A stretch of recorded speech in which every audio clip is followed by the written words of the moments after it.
friends. How's everybody doing? I am glad to see everybody. I'm so excited for today's chat. Today we are talking to Mama Maggie Ward. For those of you that don't know, MM Ward, get ready for an exciting chat. Whoa, sorry, that's my sound.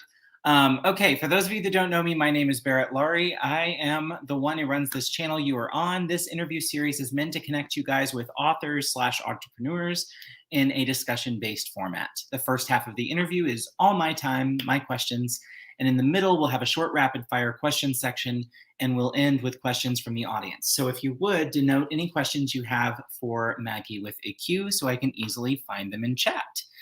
So I'm going to tell you all a little bit about Maggie. Excuse me. Maggie is a farm mom from the Colorado Prairie with a view of the Rocky Mountains. Maggie loves to bake, tend to her gardens, goats, and honeybees. She's been accused of being a secret Disney princess, a statement she will neither deny nor verify. She started writing as part of her stroke recovery occupational therapy. She says, quote, "Honestly, you never know how many words you use until you're laying in a hospital bed with your right side paralyzed and you can't figure out how to ask or answer simple questions. I had a choice, give up and be bitter or fight for better. Mama Maggie Ward chose better. Fortunately, she's overly willful, which helped. With the encouragement of her occupational therapist, she wrote a short story from her middle's vocabulary lesson. Her OT thought it was great, so she began writing more. A fanfic based on her Mignonette's favorite YouTube Minecraft roleplay series, after 5 years and 2 rewrites with expansions, it was over 1 million words. Within a year, she wrote a second fanfiction based on Rachel Mills' Caliton called Cora, and Ghost wrote a story called Apostasy for her late friend Brenda. She wrote a lot of other things, plus the things and more things. So add another 1 million words for all of her other series together for 6 years of scribbling. You could say that she scribbles often. So here's the deal, guys. My guest hasn't arrived. So we are going to, I guess, chat for a little bit and like string if we can until Maggie joins us. This has happened before. It could be a time zone goof up. So I will open up with saying hello to everyone. I know she was here because she was in chat about 53 minutes ago. So Maggie, if you're listening to this, pop into the backstage link and I will add you to us. So Margaret was here bright and early, ready to see Maggie on screen. So this is like the best tease ever. This was not planned, I promise. Excited to see your face on screen. Me too. Although it's not the first time. For those of you that are looking to see Maggie's face, she has appeared on Critique Group Live 3 or 4 times and read her own stuff. At least 2 of those. So look for that. But that's kind of funny. And then we started counting down. Colin Clark is here. Good to see you, my friend. This is hilarious. This is what economists call pent-up demand. It could be. It very well could be. Adam Stevenson is here. I just interviewed Adam last Thursday, I think. Time flies when you're having fun. So that was 2 interviews ago. So hop over and check out that in the live stream playlist. Good to see you, Adam. And let's see, watching. Oh, yes, Colin's got a new video out today. I'm going to be checking that out soon. Hey, Devin, good to see you. Colin Clark. Yes, they are chatting with one another. Oh, here we go. Try to send me the link again. Okay, yes, 1 second. It was the one called submission link. Usually, let me see. Send social media. Yes, found it. Forward to.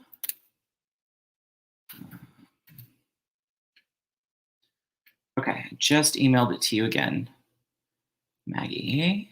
No worries. We're going to keep running through chat. Hello, friends. I know 2 million words. I just saw that scroll past. Okay, so they're still chatting with one another. Jenna, good to see you. Yay for Mountain Ladies. I'm glad to hear her journey is going well. Rachel Terry, who is our 3rd guest host for CGL in October. Jenna O'Malley is someone I'm going to be hounding to see if I can get her for November. Oh, here we go. Here we go. It's my internet. Oh, no worries, no worries. Send the link again. We're good, we're good. No worries, Maggie. We'll keep scrolling things out. And I actually have our answers written down, which is, I feel terrible that like we told people you'd be here. It's like we planned this, but we did not. But I do happen to have Maggie's answers because she sent them to me. So I could probably still give the answers if the gremlins are after her internet. but we'll give time. Oh, that's good news, Jenna. Good. You'll be hearing from me right after the 14th, when my brain clicks back into work mode. Yes, take your time. Yeah, we'll just, everybody, no worries. This is not stressful. Okay, people. Oh, hello. Good to see you. All right, here we go. Yeah, we'll just do it. Yes! Success! We did it. How are you? I have banners that I would have run past you, so I hope all the spellings are correct because we've checked this before. But welcome. I'm good. This is just typical. It's life. Hey, it's life. It is what it is. Okay. We did it. We did it. No, I had a really crazy morning, and just everything was like this morning since like 6 a.m. And then it was like, okay, I've got an hour. I need to put my social media stuff up. I need to go and, like take a bath because I was out on the mower. Look at you. So nobody wants to see grassy goat mom. You underestimate. Oh, Jennifer Brown says hello. You have had people waiting in chat for an hour just to see your face. I know. I'm so sorry. No. I love that. I think that's great. It's like there's this mystery with you that I'm like, what are you talking about? Like, she's out there. Let's see. I see Colin and Jenny and Funky and Adam. Yep. Hello, sweetheart. And Colin, I love you, my fellow steampunk lover. Yes. Right. Hello, Jennifer. Rachel. Yes, you've got a great, I'm loving your, and so what I'm going to do now that we're here, I'm going to turn it over to you to kind of introduce yourself. I want to let everybody know all of the links are in the description box below, including the links that you gave me, Maggie, for the projects people can buy. They're just at the bottom of the description box. So people scroll all the way to the bottom for those. But everything she's going to mention link-wise is in the box. So yeah, so many links. I need to make a link tree or something. Oh, me too. Same. Hello. Welcome to what's not another edition of Hold My Coffee 2021. We'll get to that later. My name is Mama Maggie Ward. I am a stroke survivor, farm mom, and author in multiple genres. I have books on Wattpad, Inkit, Amazon Kindle, and Amazon Vella. You can find me. And I'm here to talk to Barrett today about what it's like to be a stroke survivor and writer with memory issues and just chat. Yes, I love a chatty live stream. Okay, well, listen, since you teased it out, I'm going to start right with the stroke stuff. So it fascinates me that that's kind of your entry to writing. Obviously, that's very unique and specific to you. But first, just kind of overview. And this is lucky. I don't really have anybody in my life that suffered a stroke. Like my husband and I were both talking about it. Like we don't know anybody first, direct grandparents, parents, either side that have had strokes. So I'm the dumb one. Fill me in. What should I know about a stroke? Well, here's the funny thing. I did 2 decades of geriatrics work and actually a decade in nursing care facilities. I did pharmacy work and then I did private care. And so I know what a stroke looks like. I know what a stroke looks like and everything. Did not realize I was having a stroke. Okay. Because my stroke presented atypically because I had a non-bleed stroke. Hi, BC. I didn't even know that was a thing. I thought that's what a stroke was bleed on the. It's called a lacunar stroke. And what happens is you get a blood clot somewhere else in your body. And with me, I had a couple of really big bruises on my legs one from getting dinked with a mail cart and another because the goats got feisty and I was between them. It happens. So the clot actually moved and hit my left medial lobe. Gosh. And I, typical farm mom, volunteer doing all this stuff, did not realize that was what was happening to me. I thought that it's April, it's Colorado, everyone has allergies. Hello, Aphrodite. And so I thought I was just like having sinuses on one side and my neck kind of hurt. And then down, my whole right side was just numb, like I slept wrong. And so I'm thinking, I've got allergies. I've got an allergy headache today and I slept wrong. Great. Got up, did the chores, took the kids to school, went to the post office I was working at, worked my 4 hours there. My headache just kept getting worse, and I kept like zoning in and out. And one of Mrs. Thibodeau, who is one of my clients up there, she was like, you need to go to the doctor. You need to go to the doctor now. And I'm like, no, it's fine. I'm getting a migraine. I've had them my whole life. It's fine. Take some Excedrin migraine, go and get myself a soda, and I go to another post office and work for 3 more hours. Oh my gosh. So this whole time you're actually having a stroke. This whole time I'm actually starting to have a stroke. Holy moly. I go to the bank after the post office, and I know that I went and did this because the cash deposit, the change we needed for the 2 post offices, I took to the bank, brought back, put them at both post offices because the money was there. So I know I did it. I have no memory of doing this. That's the terrifying part. I have no memory of making a 30-mile round trip driving to do this. I just, my head hurt. I remember that I mailed the packages that I mailed that day. I had 4 at one station, 11 at another station, and, things like that. But I have these holes in that day. Wow. And when I came home, literally like a mile and a half from my house is a stop sign. And I was sitting there and I was like, I've got 20 minutes to the bus. If I go home, I will change clothes, go out in the pasture, start taking care of the goats. If I just go to the bus stop and wait, I can start working on the music plan for the next month because I was the choir director. And I'll just wait at the bus stop for the bus. And thank goodness I went to the bus stop because I would have gone down in the field. And then who knows? Yeah. And the kids would have just thought, oh, mom got caught at work, and they would have went to a neighbor's house. Wow. And who knows how long I would have laid there. But as it was, I was sitting in the car writing out the music plan for the next month. And I remember waving at my neighbor who came to the bus too, because the bus stop is several miles from everyone's house. Okay.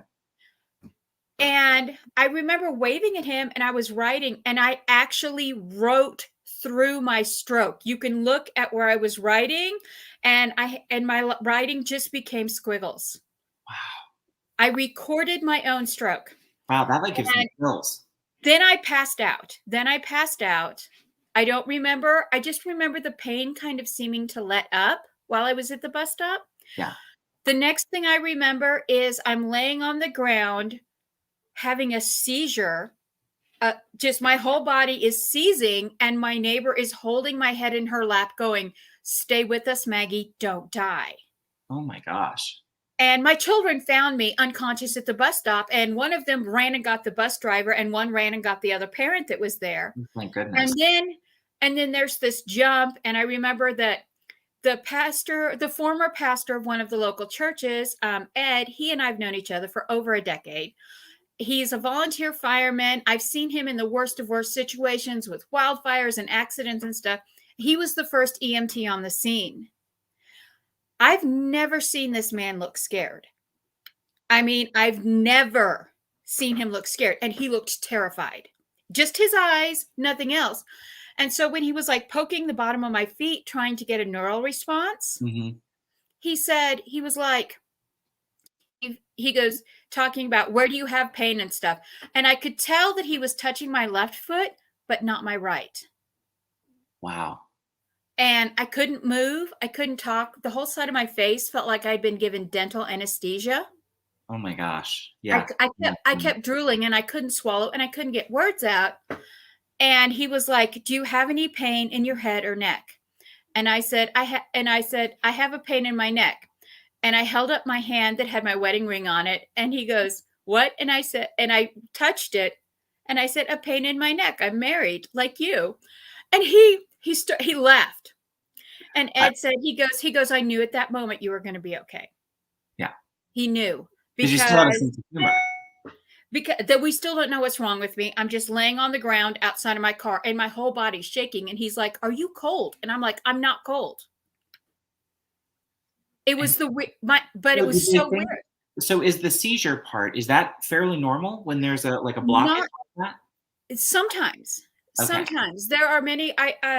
There are many different signs of stroke. The tiredness, the weakness, the drooping of the side of the face, left or right side of the face, Yep. the inability to swallow, the loss of speech, the stumbling gait or falling. Those are normal things.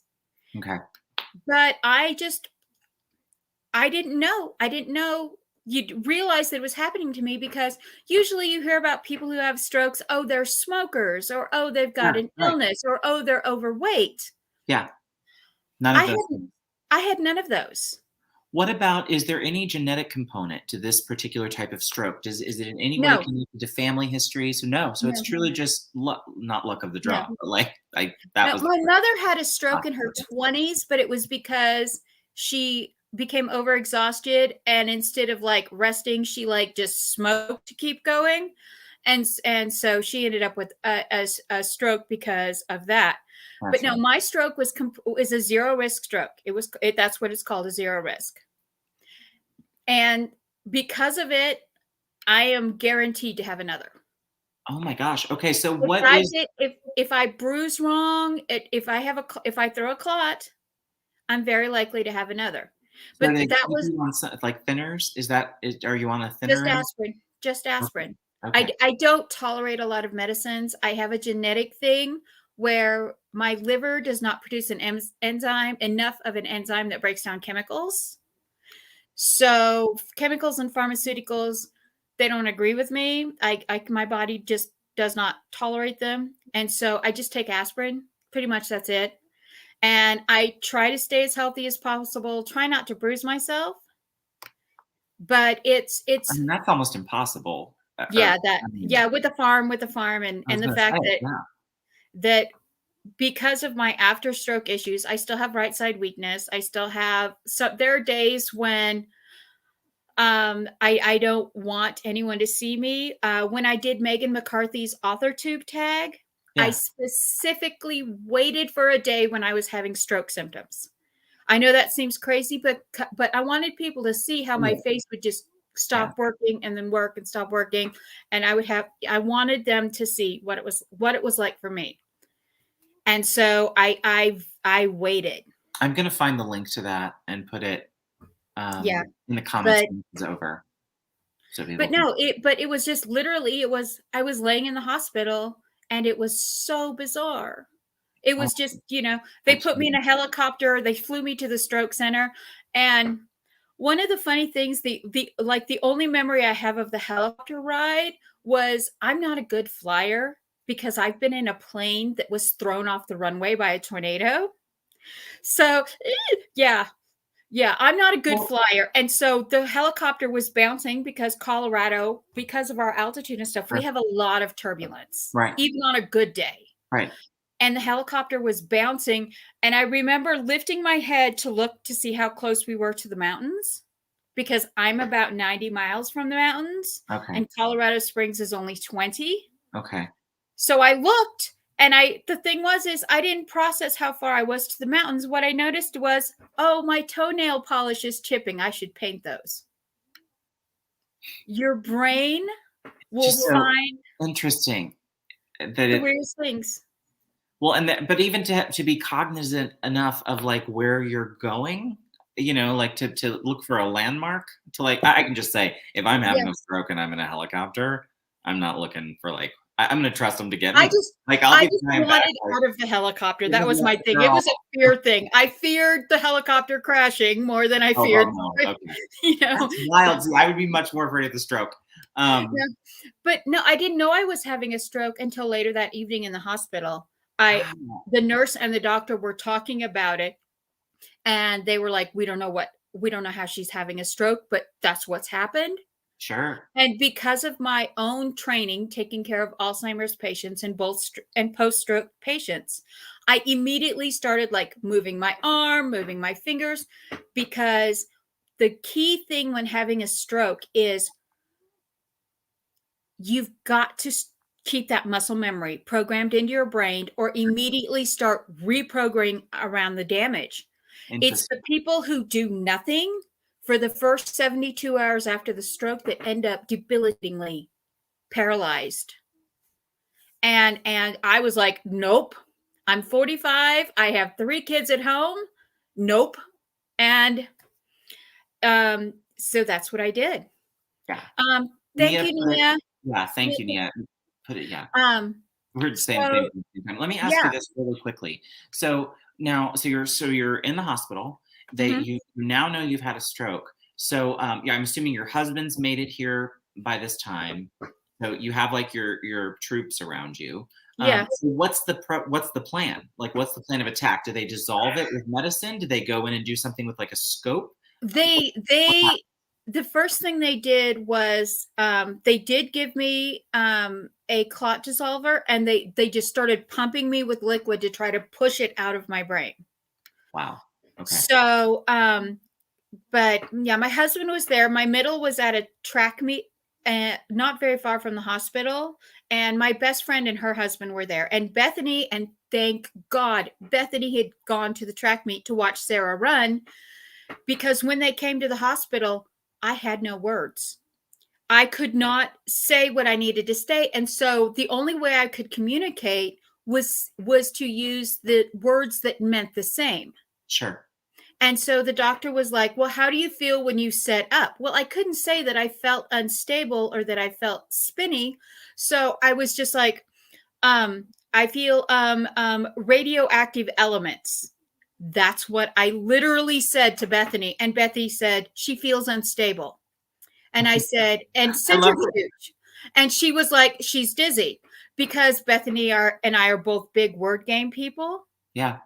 And so that's how I talked. And the other weird thing was, and this goes with the visual problems, because people, when they're having strokes, one of their eyes will stop working. They, on whichever side they're having the stroke on, they will start having visual problems. And you have visual to cortex problems. And my problem manifested itself as everything I looked at looked like I was looking at it in a mirror. Every poster, all the writing, and so everything was reversed. Everything was reversed. It was crazy. And it wasn't until a few days later that we realized I was having memory issues, because I was not remembering. I was not retaining any memories. I have those memories from the hospital, and that's it. And I was there like a week and a half. Wow. But it was my will that I am going home. I am not going into a nursing home, that got me out of the hospital and back home. Wow. And then it was just, because we're so far out, me going to therapy twice a day was not an option. So I was doing my own therapy with the children. The girls were helping me. And my language was gone. I knew French and German and some Spanish and Latin and some Japanese. It's all gone. It's just gone. I've been singing and doing church music since I was like 5 or 6 years old. All of the music I knew, gone. Wow. It's bizarre and cruel. And well, because it's sort of like dementia. You know it should be there. It is. And the thing is what I treated myself like a dementia patient. I was my own dementia patient, and I would have note cards or Post-it notes up, and literally when I woke up in the morning, the first thing I saw by my bed, just on the side of my bed, was a note card that said, "You had a stroke on April 28th. You do not work anymore. You have right side partial paralysis, weakness, vertigo, and memory loss. Adjust accordingly." And I literally read that note every day for 6 months until I remembered that I've had a stroke, because I was no longer retaining short-term memory. Wow. However, agreed, Shannon, 150% with that. It has to be weird having memory of having known things that you can no longer remember. It would be. What about anything other than the music stuff? Are there any memories like with your kids or stuff that you've lost? I've lost a lot. That would just be. And the thing is they will come, and then if I try to remember them later, I can't access them. It's weird. It's like sometimes I'll remember everything and sometimes I'll remember nothing. Wow. And So, it's the way I coped with it is something that that I learned to do with my Alzheimer's patients. Experiential memory, the memory you live through, stores in a different part of your brain than rote memory, which is the things you learn.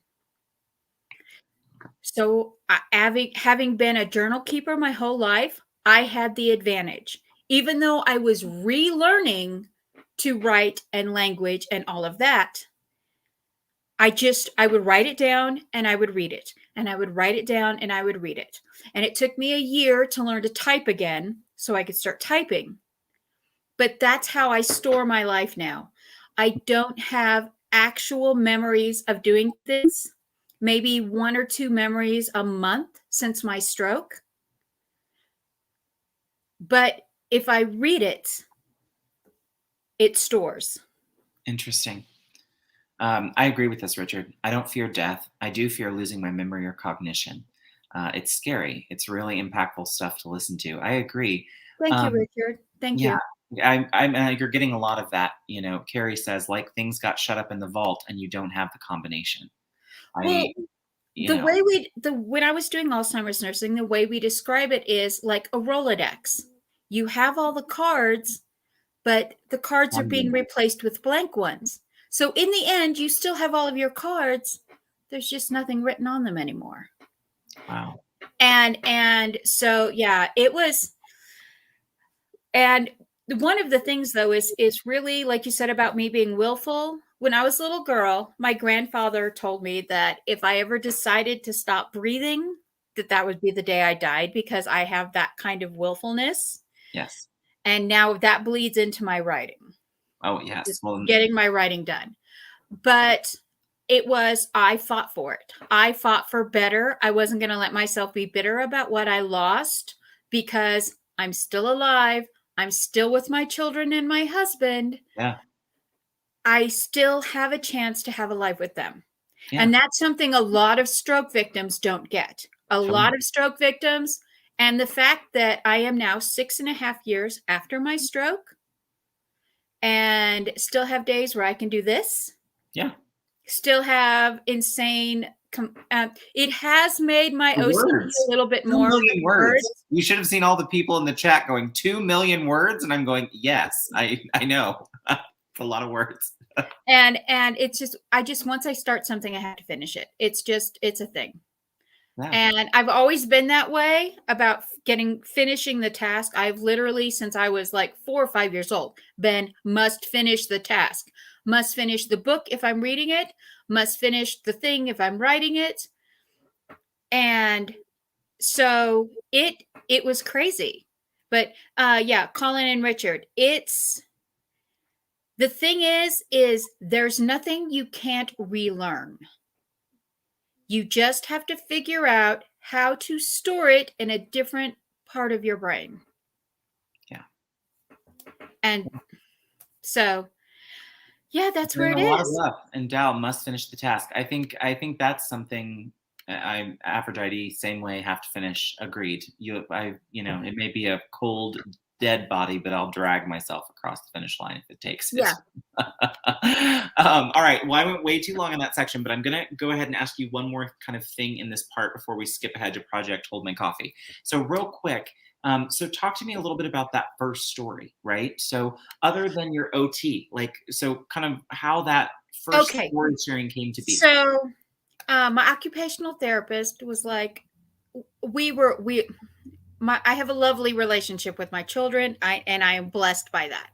And so they were watching a YouTube series it was a YouTube role play using Minecraft as an animation generator, which is actually very clever.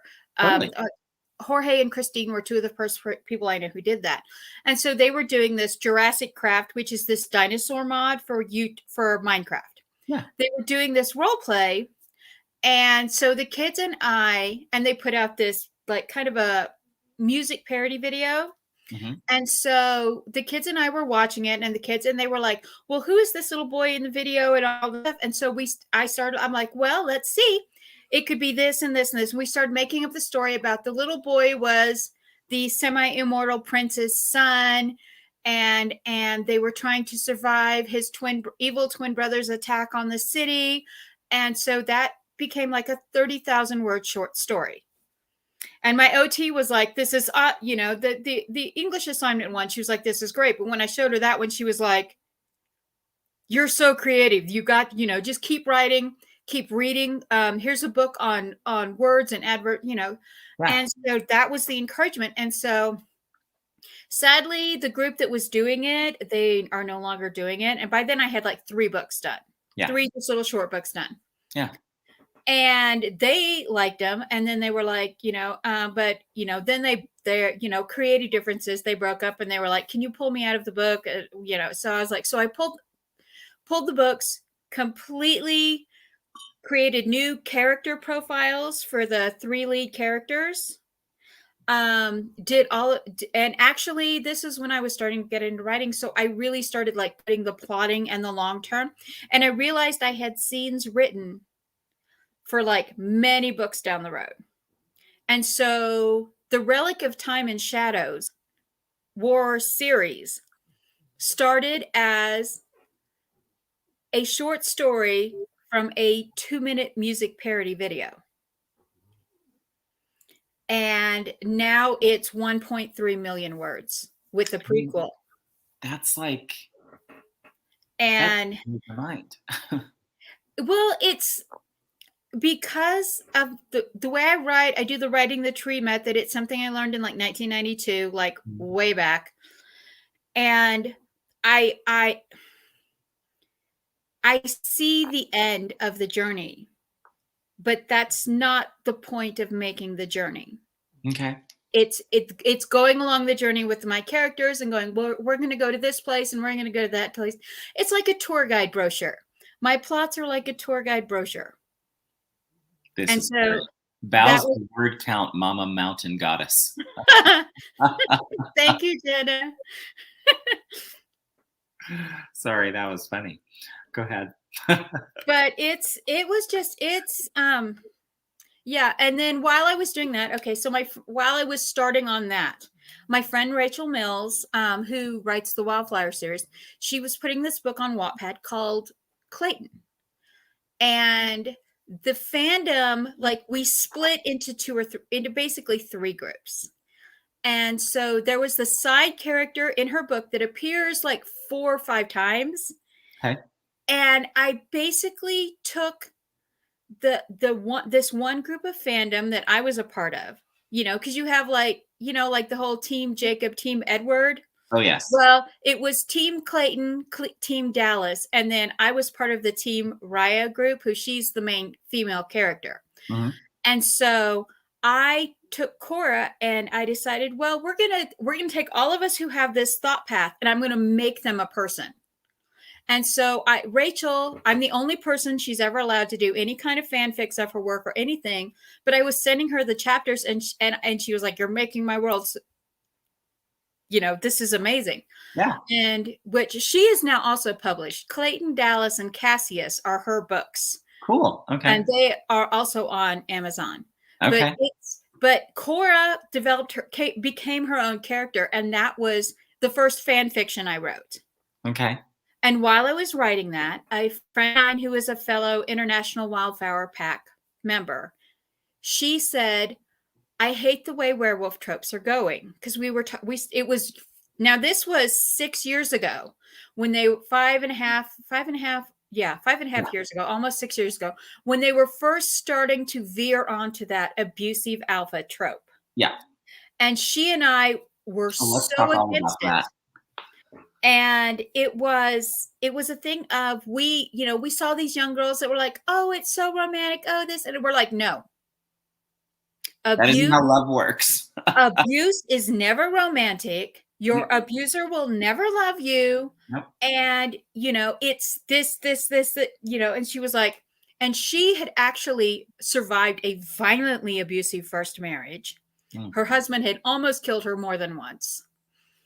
And then she left that marriage, and fortunately she remarried and had a very, very lovely 5 years with her second husband before he died.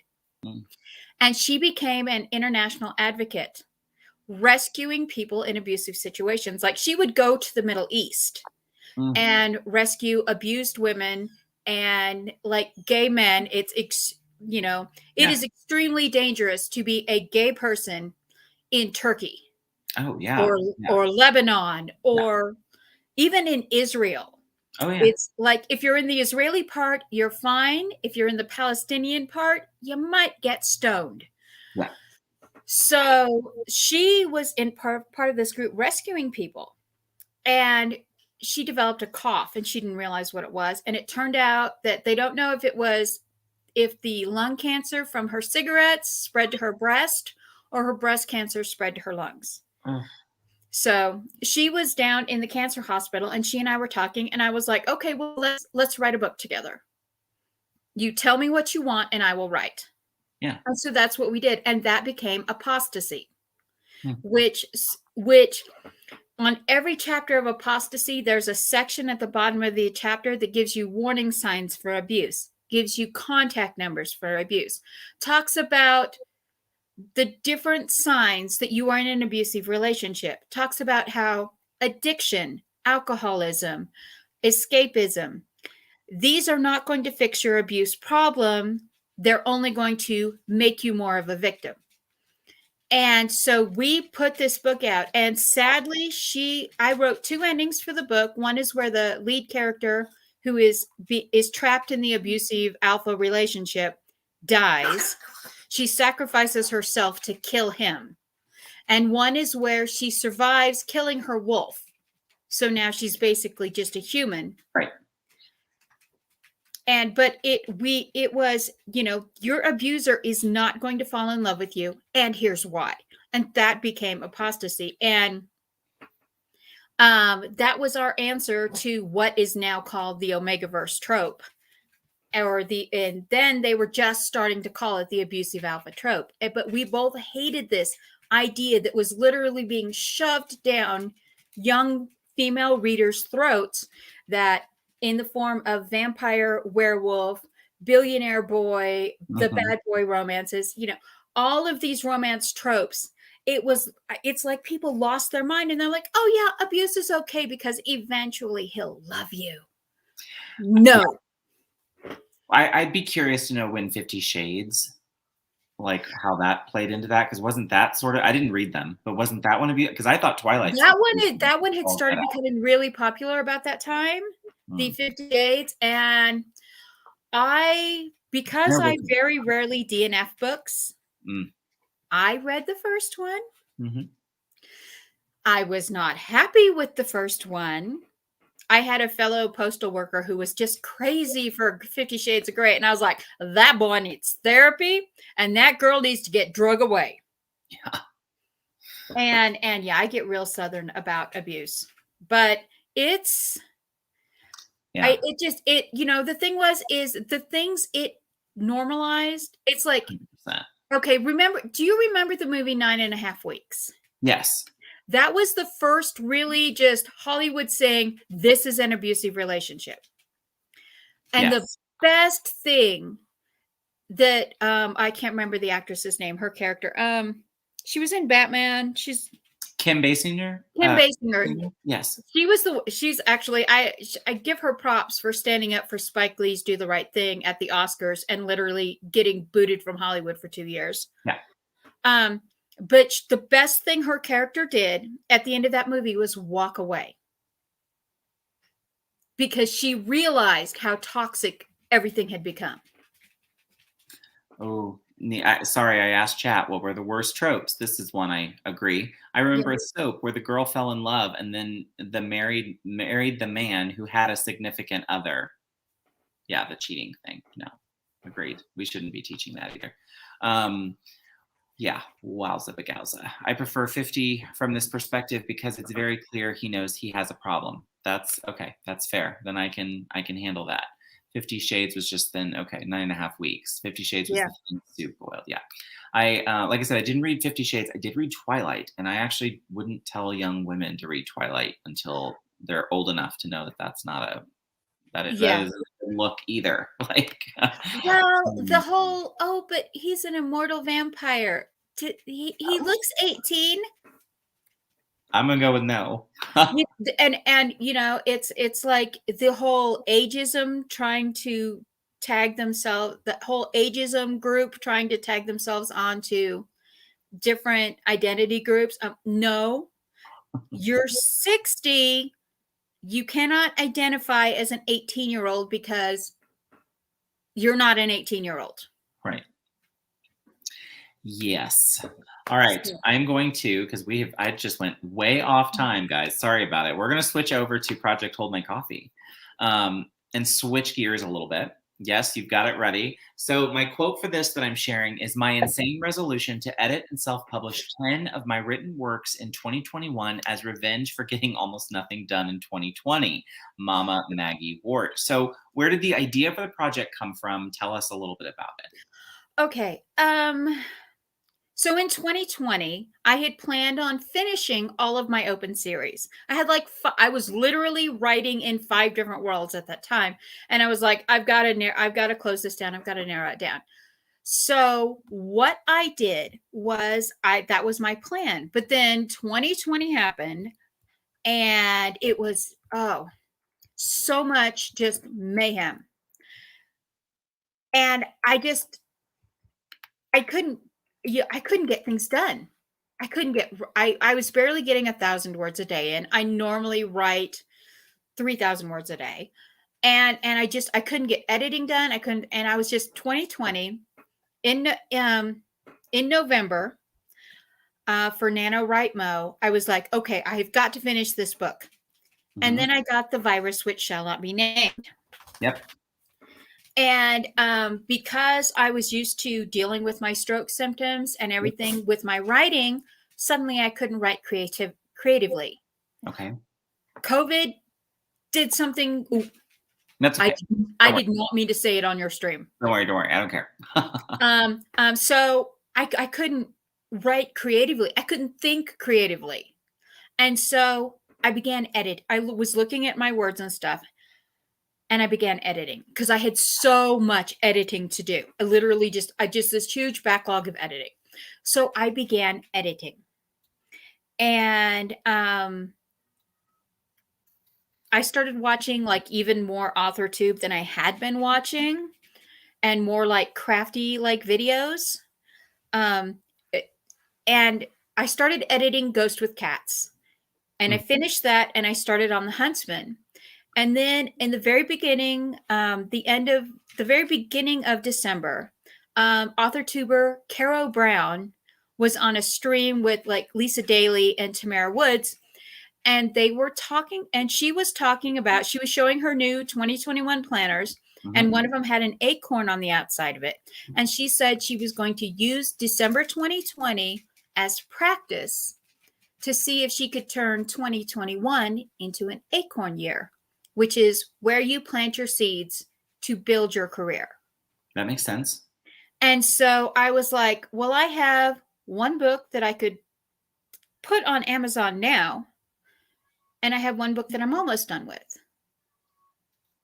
And so that December, I put Ghost with Cats on the 10th of December, live for sale on Amazon. And then 10 days later, I put The Huntsman's Honor, which is a sci-fi fantasy novelette, on Amazon. And I was like, I can do this. Because I was editing just huge amounts. I was going through about 50,000 words a week. Well, and let me stop you and ask you that. So how has that helped you with like stroke recovery? Like, has any of that editing helped with word retention, things like that? It did, because it helped me see where it helped me see where my brain was skipping things and how my brain was repeating things as I was writing. And it helped me to see things that I had not really seen before. Yeah.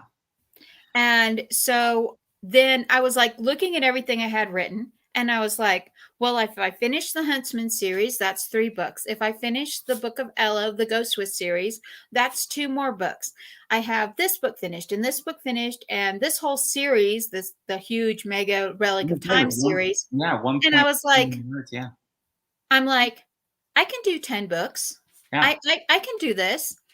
But the problem with my brain is no rational person would say, I can edit and publish 10 books in a year.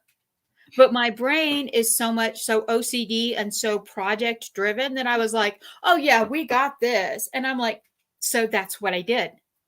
And everyone's like, how did you do that? What, everything? And I'm like, you don't understand. I have 2 million words in the bank. I mean, that helps. I have the words in the bank. Yeah.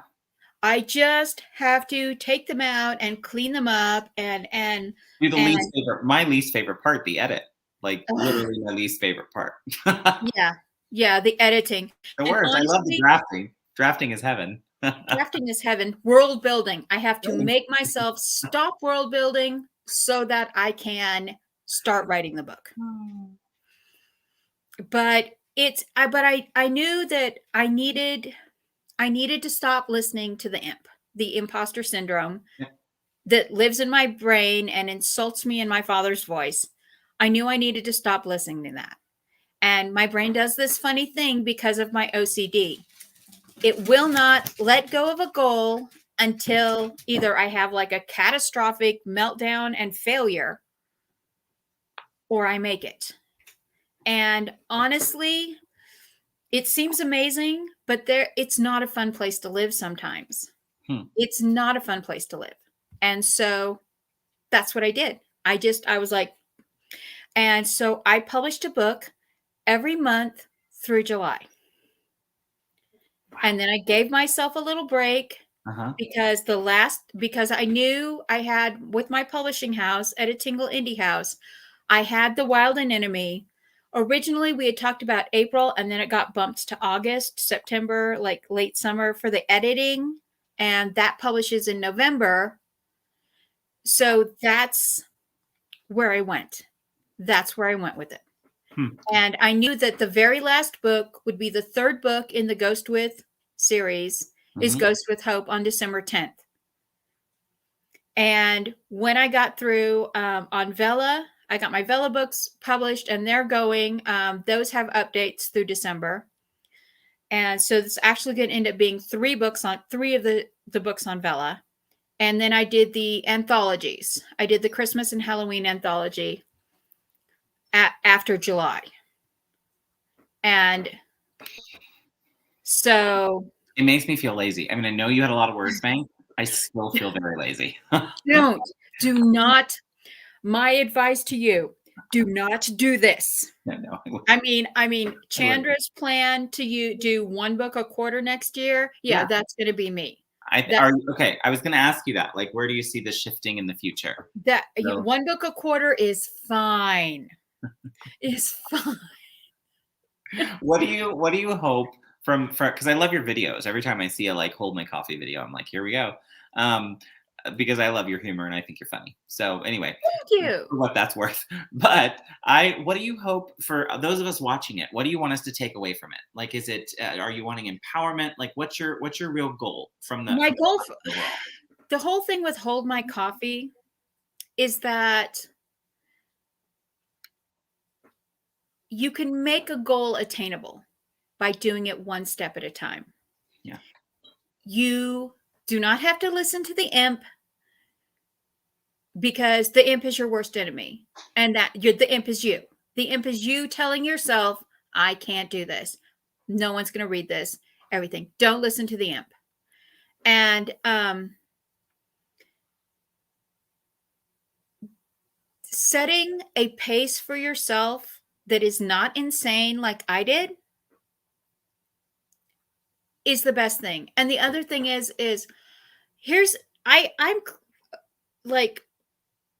I'm neurodivergent, so my brain is like, let's do this. And then it's like, and the rest of me is like, why? Why did you do this? And so but the main thing is I want you to see that no matter how far you get knocked down, whether you're laying in a hospital bed, paralyzed on one side, and are going to spend the next 6 months eating smoothies, and there's no way to make a good burrito smoothie. I tried. And I need a video on that someday. oh, no. No. No. But there is someone who wants to hear your story. Yes. There is someone out there, even if it's just one person that wants to hear your story. Go ahead and put it out there. Because not putting it out there is depriving someone else of something that might bring them joy. Agreed. What do you think is your biggest, well, let me ask you this first. Do you have a favorite of your 10 that you published this year? If you have one project or one thing that you tell the one project, I would have to say it was the Ghost with Cats, Ghost with Hope, or Ghost with Ink, Ghost with Hope. And that's just because I am completely enamored with Annie and how broken she is and how she lives by her rules, and how when she, spoiler, when she gets kidnapped and taken to LO, that suddenly her rules don't work anymore. And she's like still trying to live by her rules. And she's like, my rules aren't working. But people develop coping mechanisms, and Annie's rules are her coping mechanism. Yeah. And her story is about evolving from trauma and surviving your trauma. And so, yeah, that was my favorite series of all of them. I am very fond of the Huntsman series, A Huntsman's Heart, or A Huntsman's Honor, A Huntsman's Heart, A Huntsman's Hatred, and A Huntsman's Horror, because I'm attached to Yuri. I'm very attached to Yuri and how he spent his whole life struggling with that. He was not an oracle like either of his parents. He wasn't a warrior like his brother. He was a huntsman, and in a culture where huntsmen are considered to be lesser and have lesser magic. And, he is from these two ancient, prestigious families. And, oh, you're a huntsman. How nice. And he's, and his whole worldview is through the filter of proving his honor and that huntsmen are actually valuable. I love that. Let me ask you this. Last question before I'm going to just do a little transition to let you read if you want to. And we don't have to, but I'm going to open the floor to you to do a little reading from one of your works if you'd like. Before we do that, though, let me ask you this. What would you say is your biggest takeaway for yourself from this challenge? I hate editing. No, I hate marketing is hard. Marketing is very hard, and it is a very thin line to tread. And that I think has actually been my bigger struggle than learning all of the editing tricks and all of the editing styles and turning my writing the tree mayhem into actual saleable storylines. All of that was easy. The marketing is hard because it's a tightrope that you're walking, and the tightrope on Instagram versus Twitter versus Facebook it's marketing is hard. It's genre specific for where to go where, and it's all kinds of things. I'm going to dig marketing. The tags. I never realized how hard it was to do tags. Because what makes sense to me as the author does not make sense to readers. Blurbs are another hard thing, because writing a blurb from outside the world you just wrote is extremely hard. I've given this before. I'm going to say it real quick. The only tip I would give, because I was with you, my hardest thing was always getting that blurb down, especially when I was done with a story. And I just gave this advice to somebody. I think it was Anna Writes, another channel here that's new. But anyway, what I told her that I have done for a while is I now write my query letter and my synopsis before I actually write the story.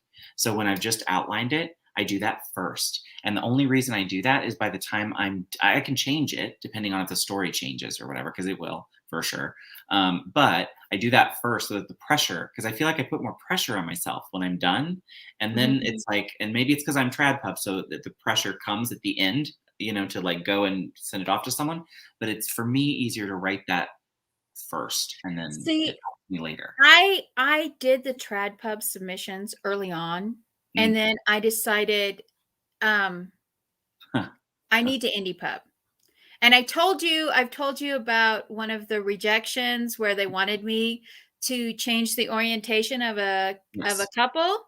Yeah. And I know that was 3 years ago. And I wonder now if I would still get the same rejection letter that I got then about it. But the series was picked up by Editingle Indie House, so Pagussa Cliffs has a home, and my long-term gay couple gets to stay a long-term gay couple and have children and live happily ever after in the beautiful resort town of Pagussa Cliffs, Colorado. I love that. I am glad you were strong on that. Thank you. And it was the choice. And then I've also kind of had little rants about how much I hate the Twitter pitches, because I think it's a very toxic environment. I think it is extremely toxic. And some of the people that they have that are agenting, oh, horrible. I can't say anything about any of this, but go ahead. You go ahead. I'm not going to comment on it, but you go ahead. No, I'm not disagreeing with you at all. We're having a lovely interview, and I'm not going to bring that shade. Well, here's what I will tell people. The pitch contest, I always say to people, do it to meet other people, but don't go into it thinking it's the only way you're going to get an agent, or fall into that feeling of like, if you don't blow up that day, that you're somehow a failure, or your pitch wasn't good, or your story isn't good, because that's what worries me. And I usually tell people in my groups, y'all, I have a big Twitter following, big, 16,000 people big, and none of my tweets have blown up for pitches. So I say to people, like, it doesn't, things don't always equal out the way you think they do, and certain things don't matter the way you think they do. Like, just make friends from it. If you're going to do it, just do it to make friends and CP partners. And then if an agent likes it, cool beans. If they don't get down about it. Because another thing is, when you have an agent that says, send me your first 10 chapters, send me your first 50 pages, send me your manuscript, and then they're like, well, you need to change this to make it marketable. You need to change that to make it marketable. This. You need to seriously consider it. Don't just reject it, because sometimes you get good advice. But you need to seriously look at everything you get back from the lens of, what is the integrity of my story? How important is it to me to keep this or toss this? Because I've seen a lot of authors who ended up in this loop where they ended up, by the time they got through the agents, the editors, and everything to the publish, they hated their own book. Sure. And that's the worst thing that can happen to an author. Sure. And it's like for me, I started on Wattpad, and then I moved to Inkit, and I learned very early on, Cora was my exception, because Cora was the incarnation of the Team Raya fandom. Do not write, if you're writing serialized fiction, especially for everybody that's on Vela now, do not write for your fans. Do not write what the fans want, or you will write yourself into a hole or into an alley that you can't get out of. Because trying to chase popularity and reader happiness that way will make you fall out of enthrallment with your book. Totally. And you need to be enthralled with your world. You need to have that love. Agreed. Agreed. We are almost to rapid fire. We'll skip the read. We'll skip the read. If you want to see me reading my books, you can always go to my page. Do you want to read after rapid fire? Because I'll give you, if you want to take some time, we can do it right after rapid fire. It's whatever book anybody wants to hear me read from. I read on almost all of my Hold My Coffee videos. So that's true. That's true. What I'll do is I'll link the latest in the comments below. Well, Friday's video, I will have baby chicks. I'm getting fluffies. I'm getting fluffies. That makes me so happy. This is why I love living vicariously through you. Okay, so we're going to do rapid fire, and then folks start putting questions in the chat. It has become that time for you all to start asking some questions, but we're not done because I've still got things I didn't get to ask about yet that we're going to circle back to, because we're just chatty today. Like this is just chatty. Sitting here chatting away.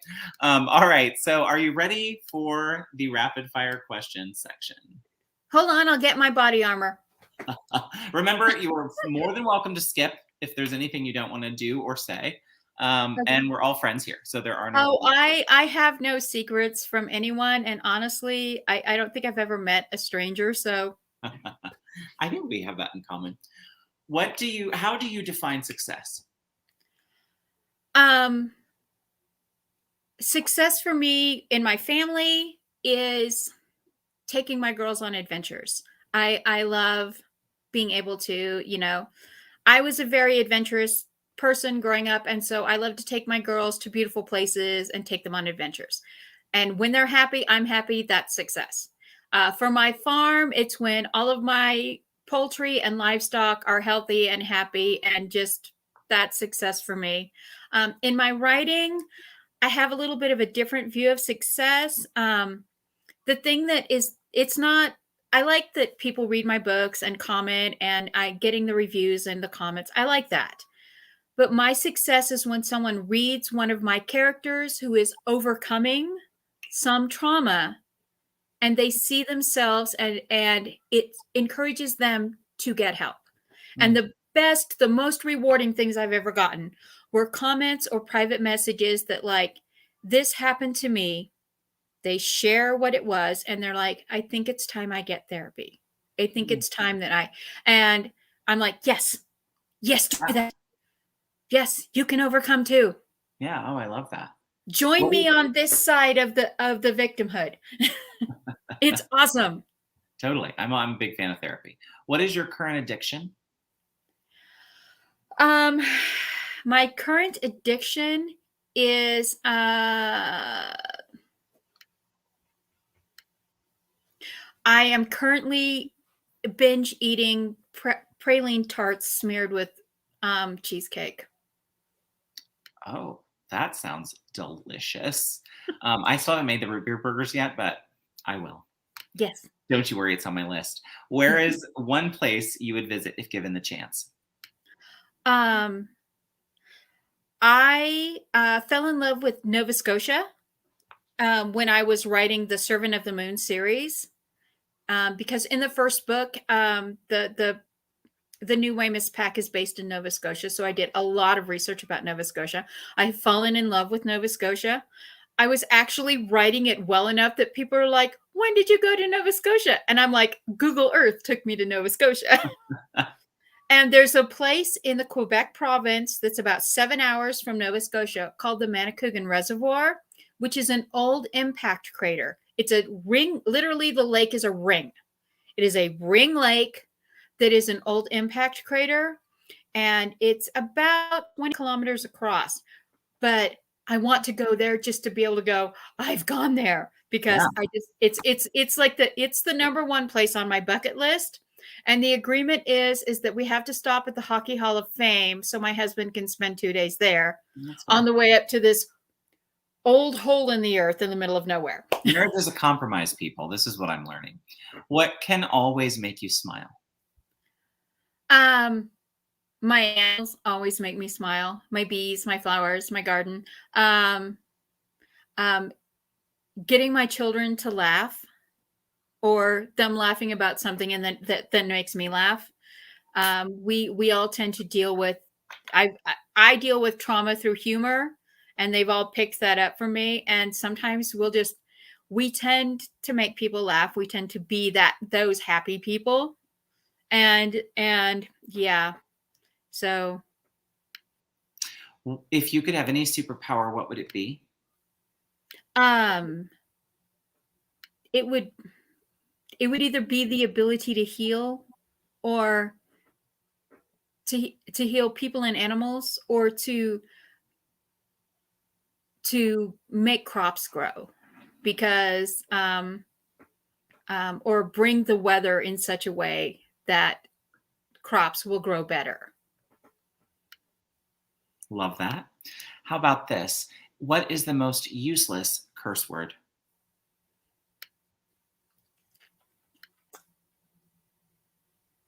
You can skip it.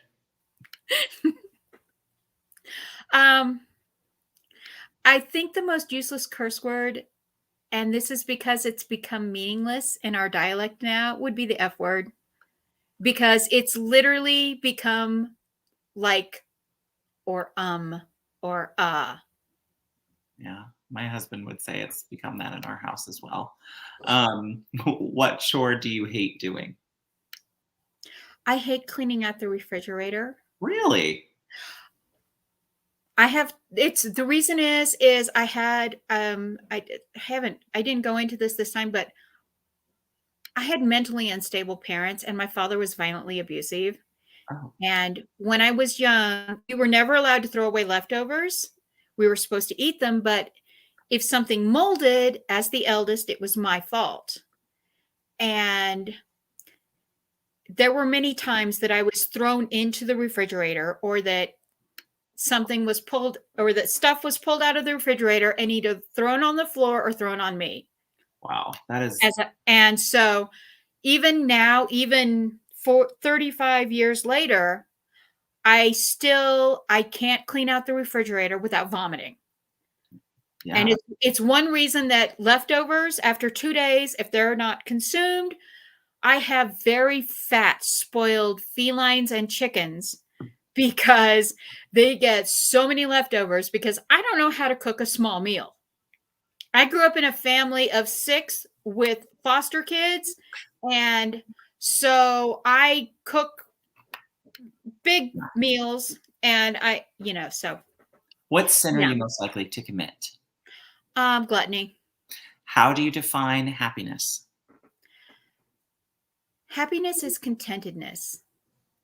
It's not necessarily success or wealth or material things or love or lust or just any of those. Happiness is when you're content. I like that answer.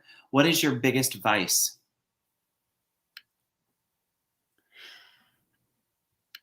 My biggest vice.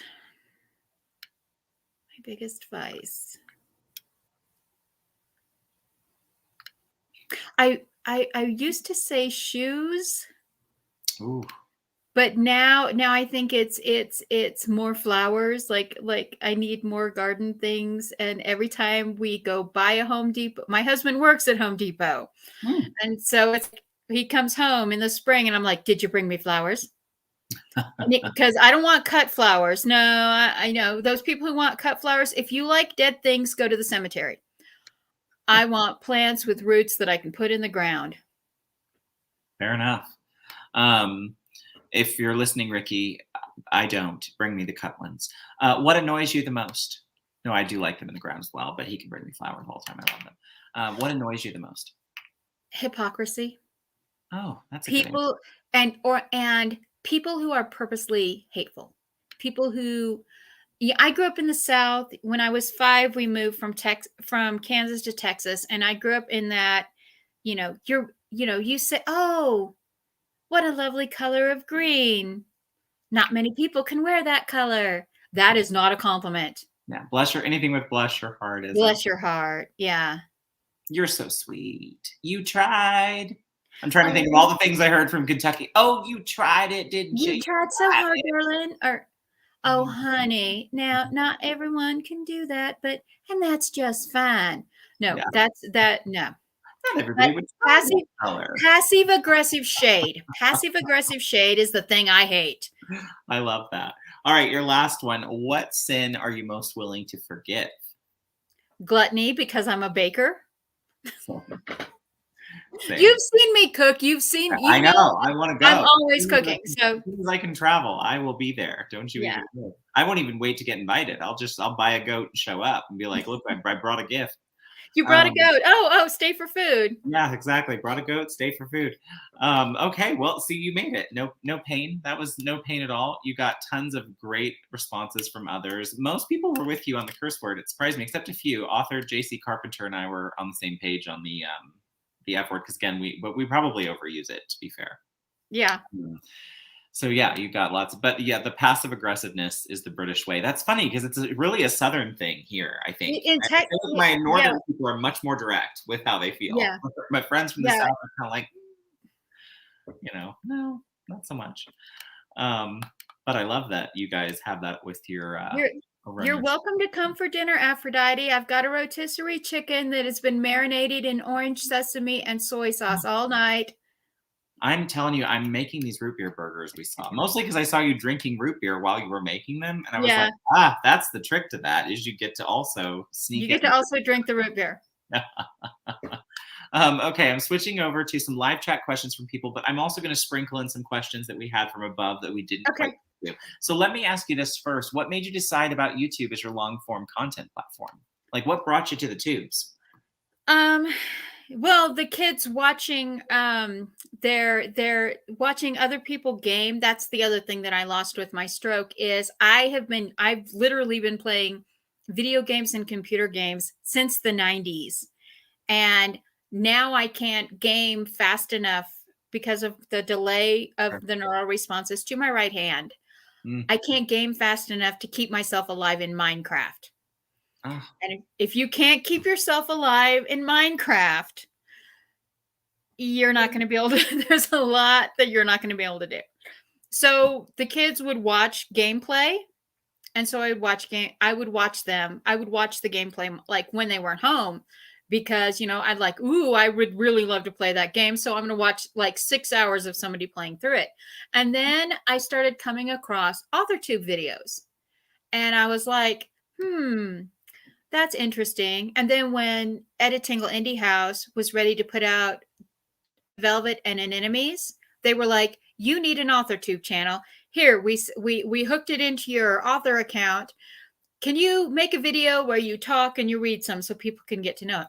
So that's kind of how I started because I really wasn't intending on using YouTube.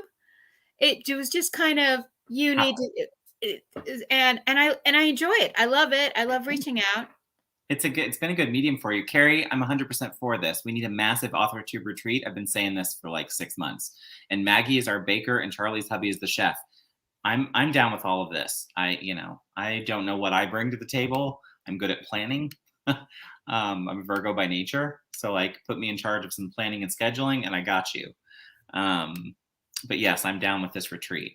All right, so I love that. Let me ask you this one. What videos do you plan going into the future? And do you have any other collaborations planned? I told you this when I sent you back the responses. I was kind of throwing around an idea with my friend John, who goes by Part Wolf on Inkit, about a collaboration. Yeah. But he's lost his wife and mother in the last month. So it's heartbreaking because I loved his wife. I loved his wife. His wife and I. Pam was great. And so it's kind of been take a minute. Yeah. It's been hard. It's been hard on everyone. And it's just like and it's like so I don't have anything planned. As far as YouTube videos, a couple years ago, I was part of a Twitter chat group that was called #WriteChat. And one night, it was bi-weekly, and one night the host, she just didn't show up. And I was like, well, I can post the questions. How hard can it be? And so I post a role build questions because that's my strength is world building. I will build this out of a world. I will give you holidays. I will give you slang. I will get, you need a world built. I'm your mom. And names and naming. I'm good at character names. You are. And so I hosted, and then she was like, do you mind taking this for me for a little while, because I'm having some family things? I'm like, sure, not a problem. And I ended up doing it for almost a year. And then I was like, okay. And then someone else took over doing it, and they did it a month and then stopped. And then the right chat just kind of ended. And so I still have all of my screens that I made for the Twitter chat. And I'm thinking, this could really help someone. I found the old folder and I was looking at them. I'm like, these could really help people. And so I'm thinking next year I'm going to stream once a month or twice a month. And I'm going to put up these right chat discussions. So we can look at the questions and take like a 10-minute sprint to write the questions. I actually have, Adam, I actually have a character, Sheriff Tank Tanner, who is an alcoholic. He's an alcoholic, and when he's drunk, he's a sex addict, but not when he's sober, he's not, but when he's drunk, he is. And he basically, I don't want to give anything away. Tarnished Stars is Tank's story, and it's about basically a guy who has everything, and it just takes one wrong friend and one bad tackle to basically have him jump down that rabbit hole boots first. And then while he's trying to rebuild his life, he just keeps falling down that rabbit hole. Yeah. And that's what happens with alcoholics. Is there are some alcoholics who can go weeks or months without a drink, but the minute they break the seal on that bottle, they are emptying that bottle. That's right. I didn't have a turn off switch. Yeah. And it's like, that's Tank Tanner. is AA did not work for him. AA does not work for him. Yeah. And so he has this one and done rule. He gets one whiskey over ice, one. But if he's stressed out, there's several scenes in the books where he does not realize he is refilling his glass. And he'll look over and he'll be like, the bottle's half empty. And so that's, because, my father was that kind of an alcoholic. Yeah. And eventually he evolved into the drunk everyday alcoholic, putting Everclear and whiskey in his coffee before going to our high school to teach. Did he ever get sober? Was he ever able to sober up? This was not on the outline, and if no. He ended up to the point when he finally got sober, where he was to the point that his liver was in such bad shape that we're like, a single Tylenol could kill you, and he still drank. Yeah, and that's when you're to that point, it's alcohol. And I can say this because my husband is you never stop being an alcoholic. Right. And my husband, when we were dating, he was the kind that when he got drunk, he got all the way drunk. Yeah. And after he had alcohol poisoning when we were dating, and I ended up taking care of him for the night, and I was like, okay, we're not doing this again. I grew up with an alcoholic father. You did too. If we're going to continue, have children, have a life, this stops. And he chose me. He chose me over the bottle. Now, over the years, has he still gone out, with my permission? I'm like, okay, yeah, go out, have one. You got a bachelor party, you're changing jobs, go and have one. Has he done that? Yeah. But it's a thing of, once you start, you're finishing that bottle and starting the next one. Yes. And it's, so yeah, that's the kind of drunk Tank is. That's, I love that. Nia says, what secondary character did you love writing the most? The secondary characters that I love writing the most, I like writing siblings. I do like writing siblings. That's the Devoted Sister series is all about siblings. Mm-hmm. But the secondary character I like writing the most is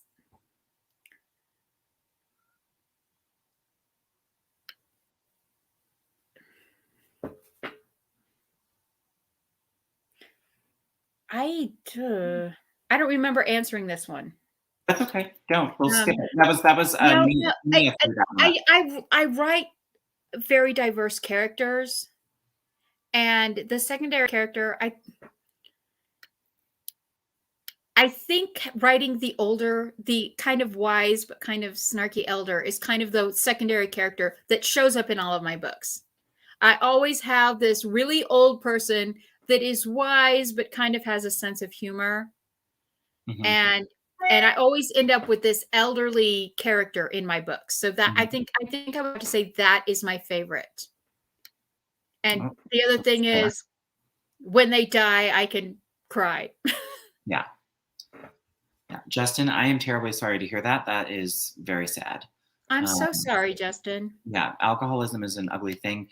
I saw Richard say something about my 20s. I got sober in my 30s, buddy. It took me a long time to get my act together. And it was my husband who we were like, we were not going to make it if I didn't get my act together. And I decided Ricky was worth being a good human for. And so we both got our act together. It took me 3 years to get him to quit smoking. I could do a whole live stream on quitting cigarettes and what that battle was like. But yeah. So, okay, let me get back to some of the ones I sent you. So let me ask you this. What is the most difficult thing about writing characters from the opposite sex? Authenticity. Making sure they have an authentic voice, because I am hetero, long-term monogamous, and a woman. And to write a gay man or a lesbian woman Mhm. or a straight man, I have to be very certain that my voice is not coming out of their mouth.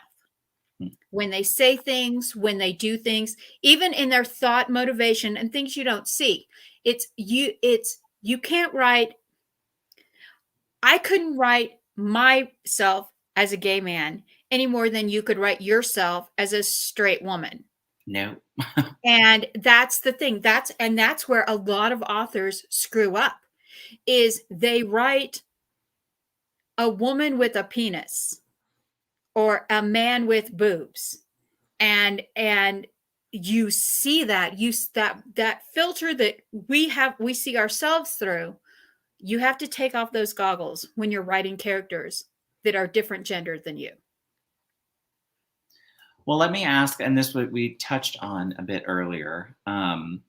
So, oh wait, real quick, I'm going to throw up. JC had a question, so I'm going to ask it first.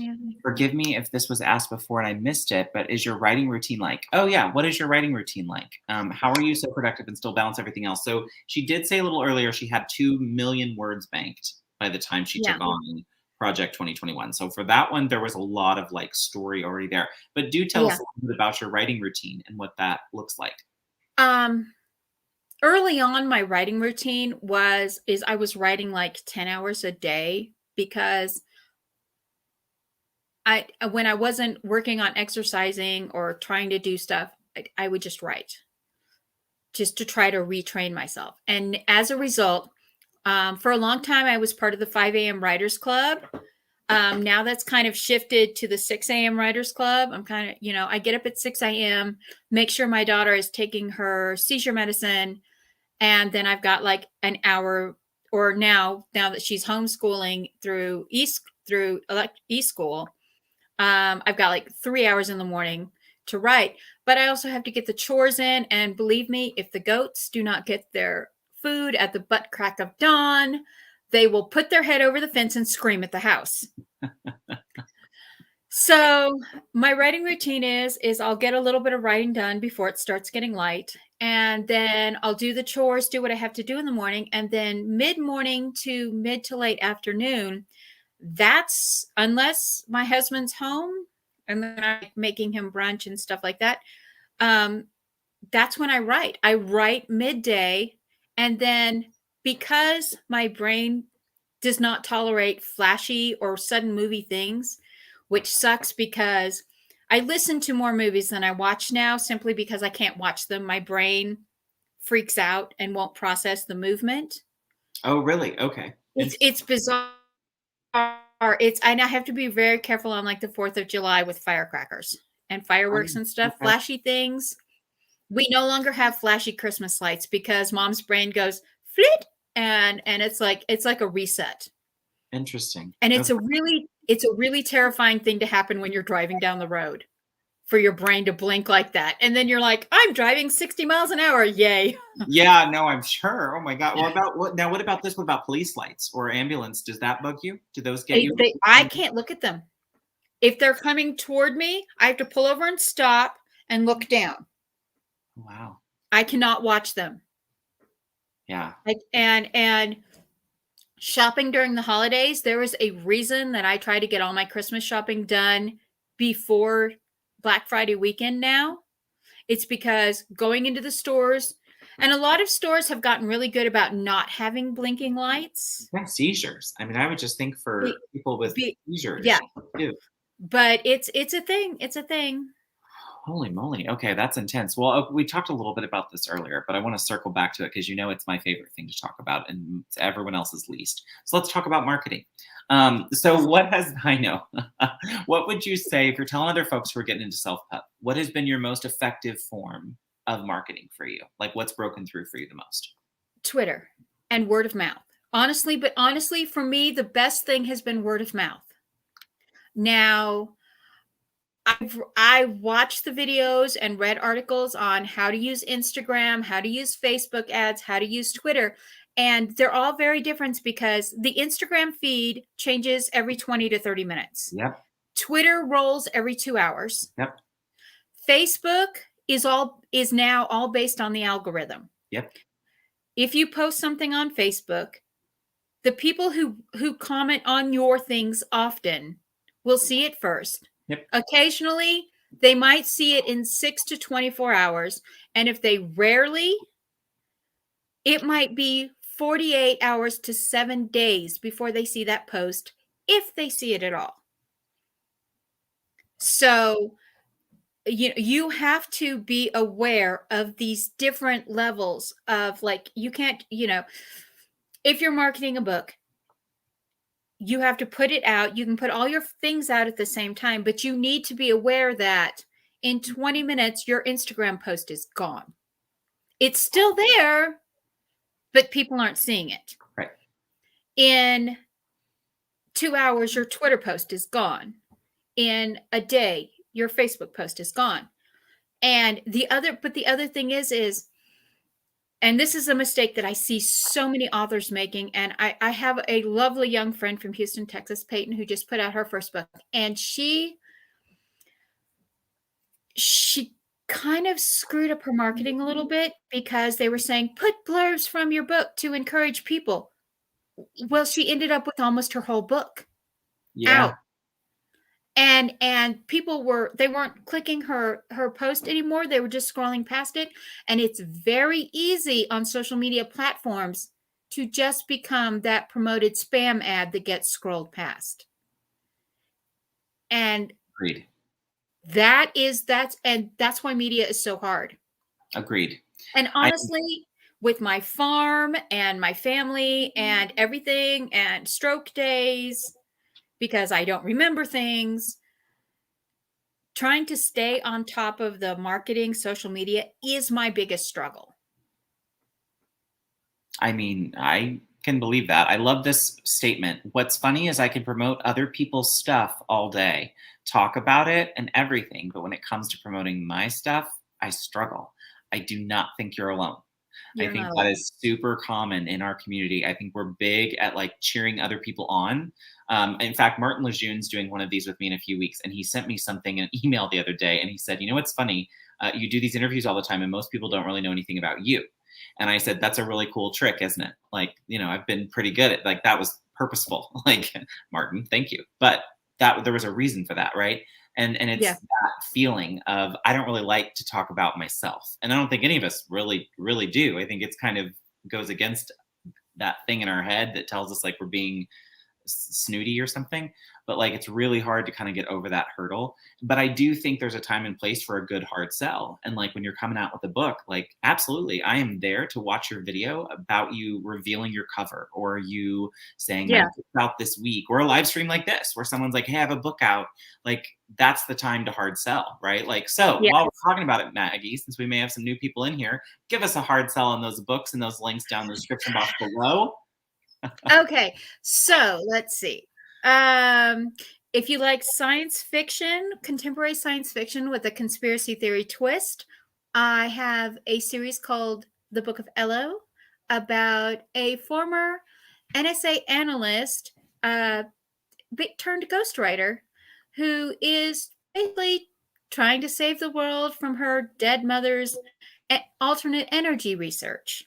And the first book starts a few weeks before Christmas when Annie gets abducted out of her hotel room and ends up in the middle of the Utah desert and rescuing 3 aliens who also came to stop her late mother's research. Like, I'm sorry, that is a blurb that just, like, what? So yeah, so there you go. So there is a good hard sell. So talk to me a little bit about word of mouth. So when folks are talking about word of mouth, like where are you hearing of people saying like, hey, I heard about you? Is it on other folks' videos, live streams? Like what's breaking through for you? I get a lot of Facebook. I get Okay, cool. like Facebook, or people will PM me on Twitter.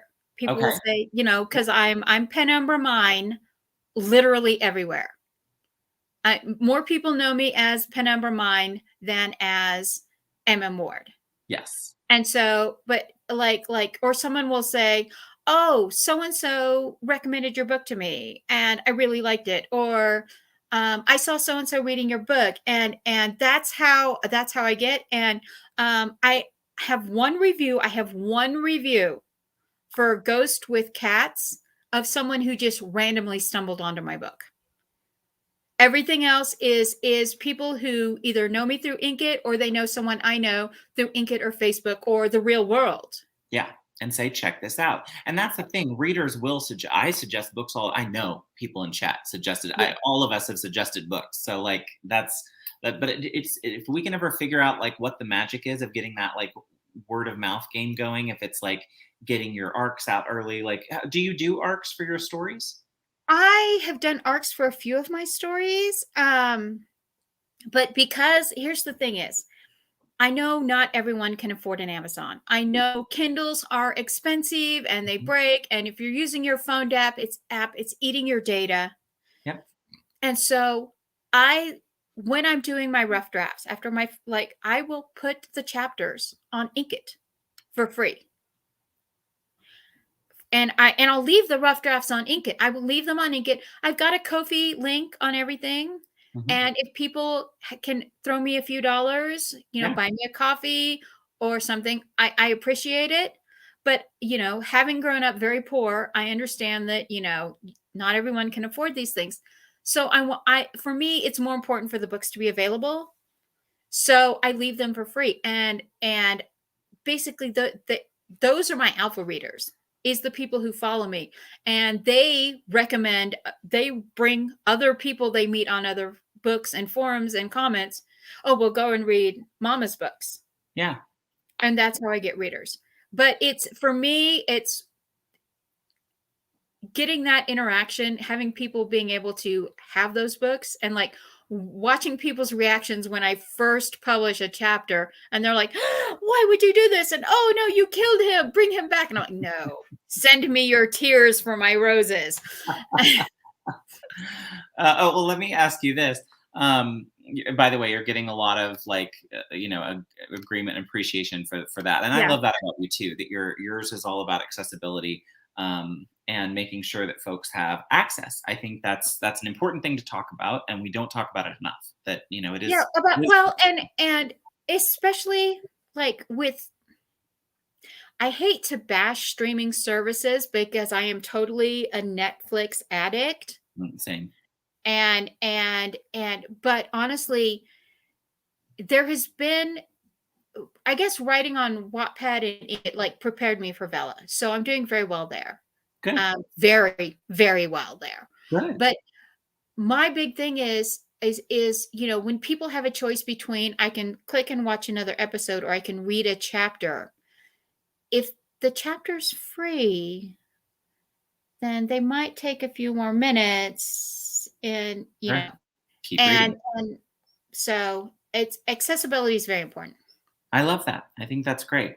Let me ask you this. I'm just curious. But so what do you think is the most unethical practice in publishing today? Hold on, I have to get my soapbox. No, I'm kidding. I'm kidding.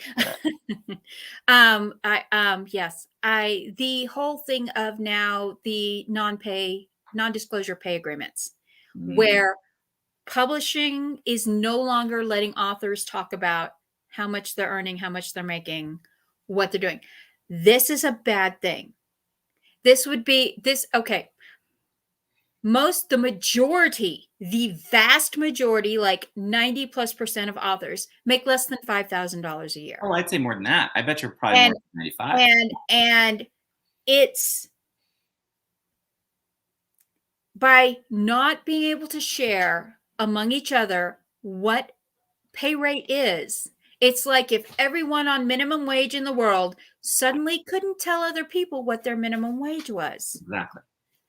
And paycheck transparency in general, right? Like yes, that's the only people who don't want paycheck transparency are the people writing the paychecks. That's the only people who do not want paycheck transparency. Yes, sorry. And my other thing is this trend, and it started happening. We saw it with the Screenwriters Guild with SAG, what was happening, and it's now going into trad pub.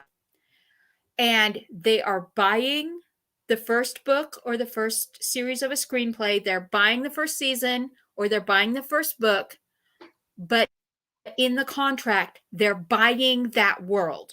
So even if you have a trilogy or like me with the Relic of Time, you have 15 books in one world. Yeah. They will buy the first book in that world and dump the author. And maybe they'll buy it and they never actually publish it. And this is happening too. This is happening too more than we know. They will buy a book, take it through the process, and then never publish it, but they own all the rights to it. And so you have this book that comes out and it struggles because it's a new book and a new author, as they often do. And the publishing company goes, no, we're not going to do any more of that. Well, then the author is screwed because they can't put out the rest of the series. Or sell it to anyone else. Or sell it to anyone else or anything, because Big Four, maybe. We'll see. Hopefully not, but owns that world. It's not just that they own that book. They own that world. And we're really seeing it with what's happening with Marvel and Disney. Because Disney is now going after the original creators of some of the Marvel characters and are like, you are no longer allowed. We bought this. It's ours. And this needs to be a wake-up call for authors to be very, very careful about the fine print. Yes. Colin, this would be what I would say about Chimers, because I've read some of this story. Yes, since you want it to be a series, so two things. One, your agent, that needs to be your line in the sand with your agent. Like whoever you submit to, you're not willing to sign away X, Y, Z. And that's something you two can come up with before they ever go out on submission. So that's what I plan to do. But again, I'm not doing a series because of the experience I have with series. So, however, Chimers, I think, is middle grade, which isn't as tough for series, I'm told, as YA. I don't know. So that's what I know about that, just for what it's worth. Sorry about that. I didn't mean to get off track. Okay, so I love that for Unethical. Perfect. Oh, this is the one I wanted to ask. What is the thing you will never write? Is there a genre you will never write in? Like, or that you have no interest in writing in whatsoever? I'm not an erotica writer because I figure there's enough of that out there. And honestly, Aphrodite's killing. I'm leaving it to Minx. The few things from that, it comes off. She impaled herself. I mean, oh my God. It's Olaf. Olaf has impaled himself. only it's yeah, no, I figure there's enough writers that write that. I mean, if I really put the effort into it, I can write it, and I have written it. But I really didn't like it. But like, erotica horror. My anti-abuse thing really kicks in with the erotica horror. I can't say that I would never do the Omegaverse trope, because I did write Apostasy. Now, Apostasy, the Omegaverse abusive alpha, Apostasy is more against that than actually like it's in the genre, but it's against it.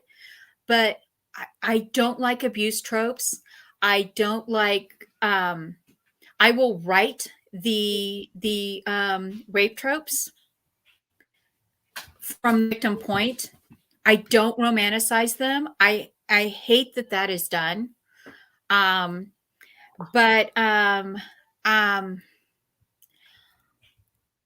just, the whole abuser turned love trope. That's the one that I won't write. Yeah. You can't make me write it. You can't pay me enough to write it. Yeah, no, I appreciate it. What's funny about the erotica, Ricky been on a chat one night. We were talking about this. Someone brought up erotica, and I said, oh, maybe I'll write an erotica story. My husband was in the chat later that night when I was in the bedroom. Now, this is someone who's never read any of my work other than my short stories. Says to me, well, what do you think you would know about that? Like, what? Like, I'm sitting there like, I'm sorry. There was a time, young man, when I was quite out there. Like, I could write some stories. You need to sit back down. I know I could do it. And he's like, no, I don't. And I was like, I'm offended. I don't know if I'm going to get over this. So yeah, anyway, it's funny. It's funny the way things like that work. I mean, I can write it, but it doesn't add anything to my stories. Yeah. But as far as the horror aspects go, I like psychological thrillers, but I'm not a fan of horror for horror's sake. I think there's enough terrible things in the world that happen in the real world without us adding to it. And I understand that though. I mean, I loved The Stand, Pet Sematary, The Shining. I loved Stephen King and stuff like that. But I think now we're in a place society-wise where we don't need to write horror. All we need to do is look at the real news, not what they give us at 5 and 6 o'clock, but the real things going on in the world. There is enough horror going on IRL that we don't need more horror. One of my favorite quotes, and this has been one of my favorite quotes for decades, is that I don't fear monsters or demons, vampires or werewolves. I fear what real people do to real people. And that's, unfortunately, that is the world we live in. So true. If you were to shine a light on, this is not one of the questions I'd written down, but just out of curiosity, if you were to shine a light on one human rights thing going on in the world right now, what would it be? Oh, unpopular question, unpopular opinion. Being a Native American woman who did not grow up on the reservations, you've seen my Twitter feed and my Facebook feed. I go on rants about this. Would be about what's happening to the First Nation people all over the world, Aboriginal people all over the world. I'm very sad for the family whose daughter was killed by her abusive boyfriend and left in the Utah wilderness to die. I'm very sorry for them, the pretty little white girl. But as a red woman, Native American women are killed at a rate many times any other minority. They disappear at a rate many times any other minority. If 200 women went missing from a neighborhood in Atlanta or Los Angeles or Washington or Chicago, it would be all over the media. 200 women have gone missing on the big res in the Four Corners area in the last 18 months, 2 years. No one's looking for them.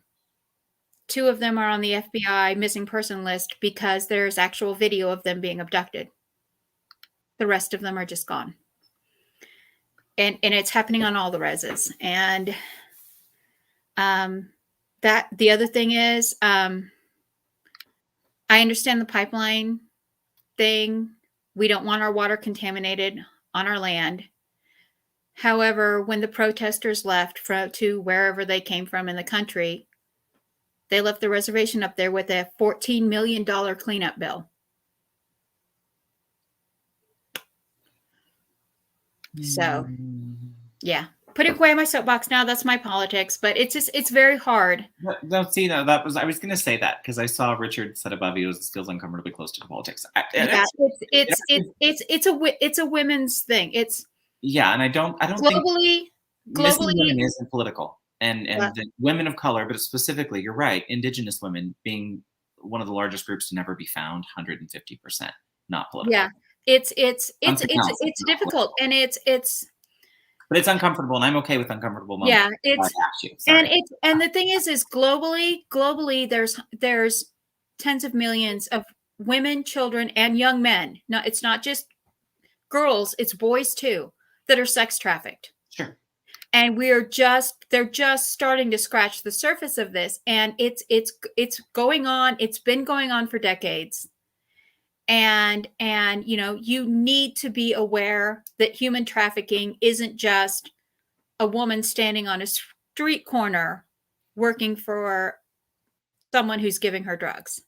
No, that is not that is not the only form of human trafficking. Right. Migrant workers are often human trafficked. The people doing your nails, the people that are cleaning the rich folks' house down the street from you. I could give you 1,000 examples. Yeah. It's awareness. It's about, we live in our lovely first world bubble, where, and the environment and pollution is another soapbox that I will get on and rant about for hours. We're needing 2 hours.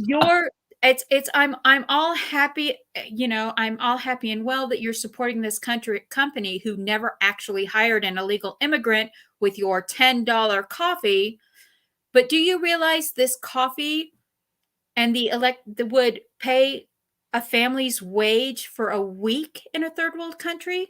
Do you realize the electricity to make your double frap, half calf, double lop, slop, whatever, would power their house for a week? Yeah. We are so lucky. People have no idea. I grew up very impoverished, where there were 2 years of my life where we hauled water. Bought water, brought it back to our house. 98% of the people I know have never had to do that. They've never had to haul water unless there's been a natural disaster like a hurricane or a tornado or something. Sure. They don't realize that turning on the tap and having something to drink is a blessing. It is a blessing. Yeah. And I purposefully wanted to ask that. And part of the reason is I do know your passion around these topics. And what I think is interesting for writers, and it's something that Hannah touched on, and she said something about, there it is, everything that is close to politics is uncomfortable. But if it's uncomfortable, it needs to be discussed. And that's the writerly part of that. That's why I asked this question. There are so many things in what you just discussed that are things we should be telling. Those are stories that should be told. That's one thing. That's one thing that I address in my book, and in the Pagosa Cliffs series particularly, is one of the things I talk about is male rape. Is these men that are drugged and can no longer give consent. They are drugged to the point they can't give consent. And that happens. One of them is one of my gay couple that I refused to make one of them straight. I refused to make them a cis couple. They stayed gay.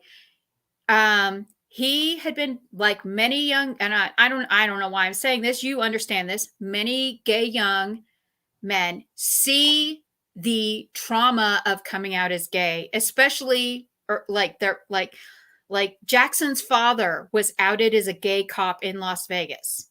And the trauma really made Jackson question, am I gay or not? Yeah. And so I think that's common, because once you say he had sex with the main character, Millie's. He had sex with Marnie Ann, and it was a disaster. Yeah. And then Marnie, because Marnie's is damaged herself, Marnie made him do it again, because she's like, prove it was you and not me. And that's and well, you find out through the books, you find out that Marnie is messed up. But then later, Marnie decides that she is going to have a baby for Mitchell and Jackson. And Mitchell's having this thing because he grew up in the mafia.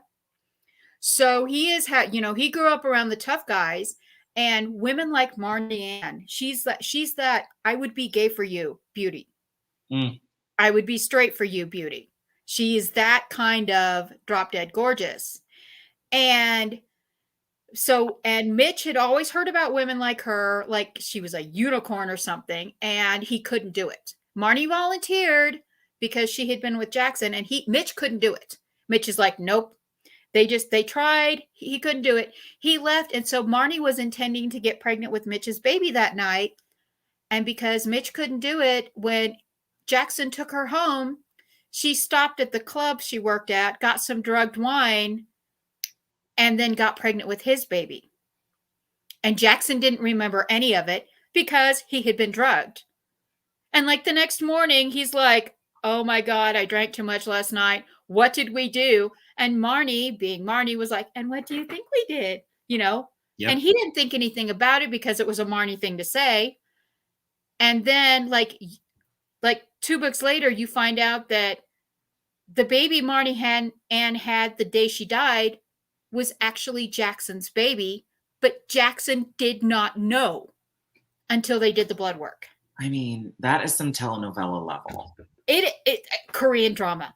Yes. I would totally. I would write a Korean drama in a. I have had 2 friends be like, "You got to get into Squid Game. You got to get into Squid Game," and I'm like, I'm trying to finish the Britney thing on Netflix. What are you talking about? I only handle one crisis at a time. But apparently, I'm missing out on Korean dramas that are like popping on Netflix. So many. Here, give them to me. Give me like the top 3. I have to be looking at the TV. I have to be looking at the TV. There's one about a young man that works at a mental health hospital. Okay. And I love that one. Bye, Gary. Thank you for popping out. Squid Game. Okay, I'm seeing lots of the Squid Game. The reason the Korean drama thing came up was it came up in I think it's Writer's Digest or something. I get a writing magazine, and they were talking about these Korean dramas as a way to refill your well, to go to other cultures to watch. I hate soap operas. I've always hated soap operas. Days of Our Lives, the whatever. I just, those people need to be slapped. Okay. But I started watching Korean drama. The first one that I was watching was about, I can't remember the name of it, about this chef who she's trying to sell her chef idea and everything. And she ends up like in feudal Japan, like through some weird thing in the body of a.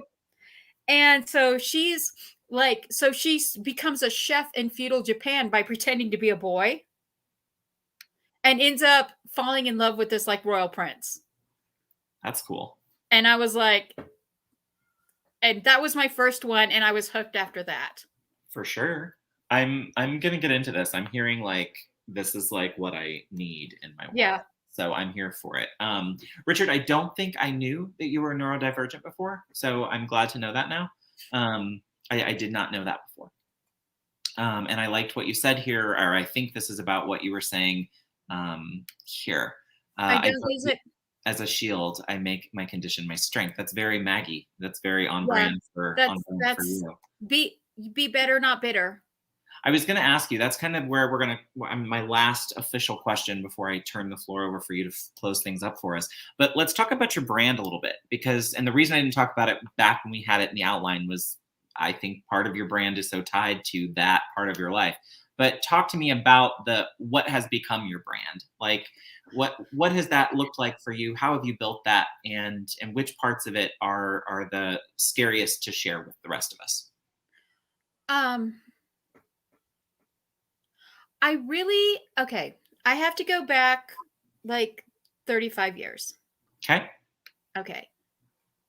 When I was 15 years old, um, my mother is toxically codependent. My dad is um, was a violent alcoholic. But we were as a family, we had the Brady Bunch image. We were that perfect family, husband, wife, children. We were the Brady Bunch. We were that immaculate family. And when I was 15 is when my OCD and my bipolar really started pushing out. And so I was like, I am not going to be crazy like my parents, because I'd had the awareness since I was about 8 years old. Since I was 5, and my mother went to bed for 3 months and left me to take care of my younger siblings at 5 years old, that something was wrong with my family, was not normal. And I discovered that I was becoming addicted to rage and being angry and hateful all the time.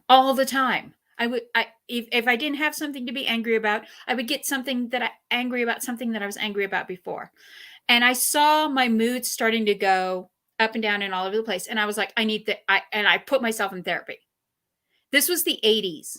The only people who went to therapy were crazy people. To say that was before it was on trend. My parents were mortified. They would have thrown me out of the house if it wouldn't have looked bad for them. So I got therapy, and I stayed in therapy into my late 20s, because I knew if I'm being my parents' daughter, I'm not being stable, but I can choose who to be. I can choose to not be their daughter. I can choose to be better, or I can be bitter and vicious and that Southern, oh honey. So I chose, as a teenager, I chose better. I chose to get better. I chose to overcome. And several times I've been kicked and knocked back down, and I get back up and I'm like, no, not going to do this, not going to go there. And it's a battle. It's a battle as real as alcoholism, as drug addiction or food addiction or shopping addiction or gambling. Anger addiction is real. Drama addiction is real. And it's something that you fight to overcome.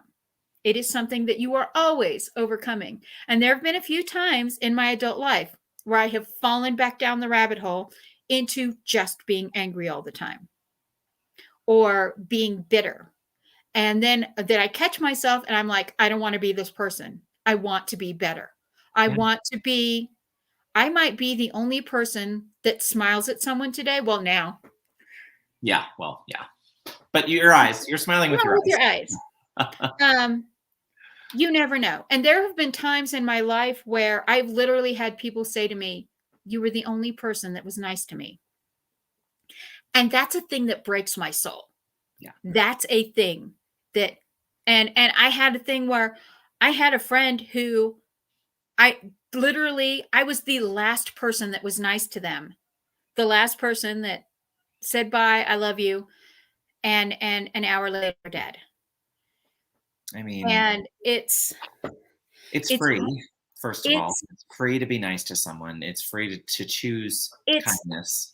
My grandfather used to say this thing, that people choose the ease of hate over the work of love. Yes. 150. And it's easier. It's easier to just go, sure, roll the eyes. And to be snarky than to say, are you really okay today? What's going on? Yeah. Or, and it's, random acts of kindness. I loved that. When that came out, I was like, I am on board for this. Yeah. And it's really strange how comfortable, especially in the world of social media and internet anonymity, that people have become with their own internalized hate. Yep. And it's scary to me that we have made it, that it's normal. Yeah. That cyberbullying is, oh, just kids being kids. No, it's not. Yeah. You would never say shit like this to someone's face. Well, and if you would, there'd be a consequence. That's the point. Yeah. If you would, you would have to explain yourself. Right. If you did, there would be witnesses. Right. And there'd be guilt, right? Hopefully you'd feel you would see someone's pain and you'd feel see them.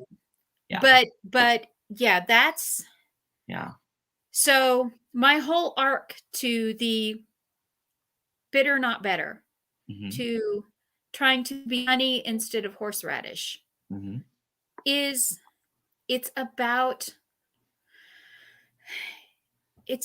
first of all, it's about not being my mother or my father or my sister.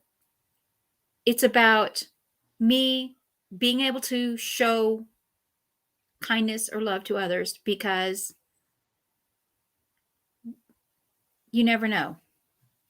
This 100%. Richard Holiday, my ex before Ricky had Asperger's, and this sums up so much of his personality. Honestly, someone being disappointed is more gut-wrenching than someone being angry. Patrick had a problem understanding when I was hurt. So not disappointed, but sad if he'd emotionally hurt me, or anger. Both of those were harder for him to read than disappointment in him. That's interesting. So it's interesting that you both had that in common. I can honestly say Trixie taught me to be human. Until 15 years, I was bitter, angry at the world, and depressed. CBT worked for me. Me too. But it wouldn't have without her. Agreed. Same. Richard Holiday, I can understand that. I have always had a hard time recognizing emotions in others or showing emotions. So empathizing is hard to do when you can't recognize the emotions. Yeah.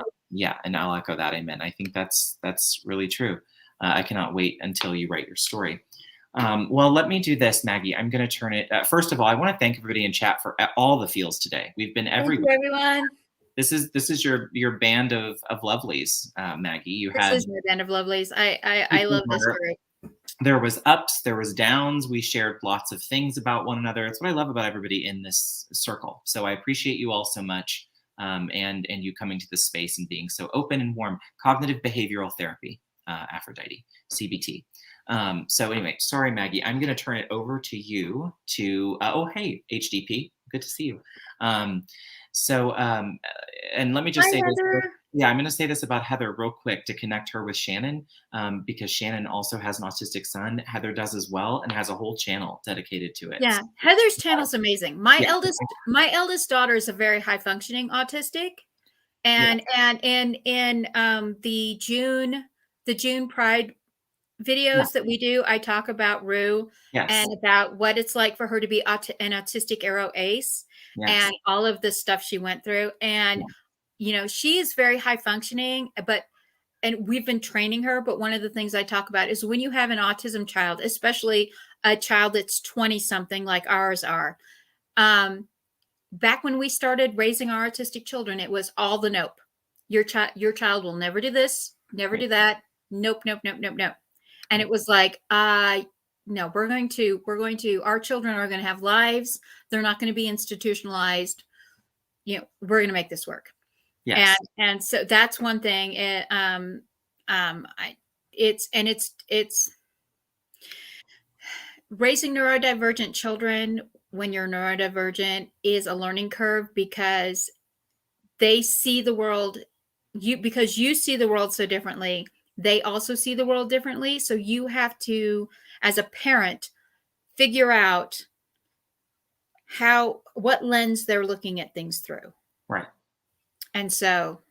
Well, and I just wanted to make those connections because, again, your channel, Heather's channel, you know, for Shannon, who is newer to me and in this space, I wanted to make sure she knew there's lots of folks out there that she could connect with. That will definitely have walked in your shoes. So connect with one another, support one another. It's part of why I love this community so much.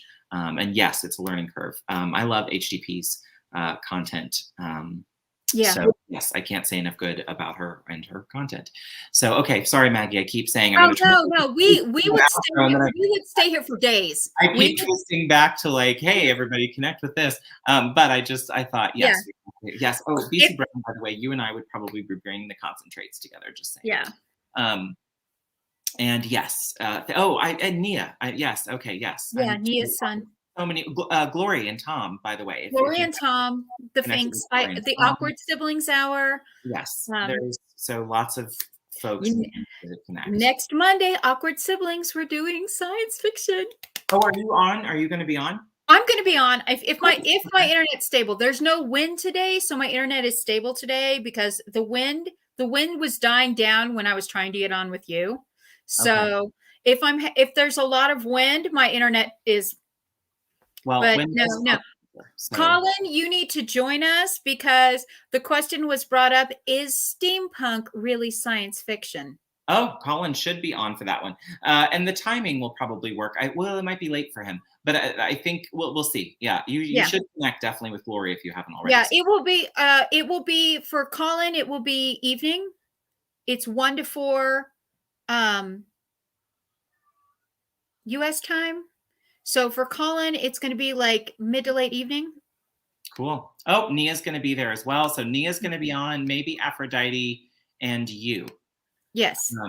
Wow. Okay. And Glory and Tom and I think Charlie C.E. Dorset. Oh, okay. Yes. Is going to be joining us.